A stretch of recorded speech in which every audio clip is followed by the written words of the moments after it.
When Joseph Smith was involved in the brutal beating death of a man in Mobile County over 30 years ago, he could only read at a fourth grade level. Is it enough to keep him out of the death chamber?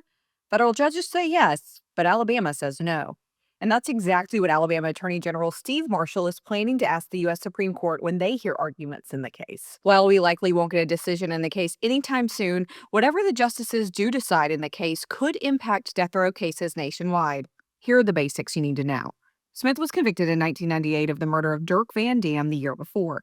Van Dam had been beaten with tools and boards and left to die, while Smith and another man stole those tools and Van Dam's boots. Smith was arrested quickly, and when he went on trial, experts acknowledged that his IQ was lower than average. But it didn't make much of a difference, apparently, and he was sentenced to death anyway. But years later, in 2002, the U.S. Supreme Court changed the rules. They ruled in a case called Atkins that people with intellectual disabilities could not be put to death. But they were a little bit more fuzzy on who actually qualified for that, and they left it to the states on how to define intellectual disability. In the last 20 years, 7 people have been moved off of death row in Alabama and moved to life in prison because of Atkins, and Smith wants to be one of them.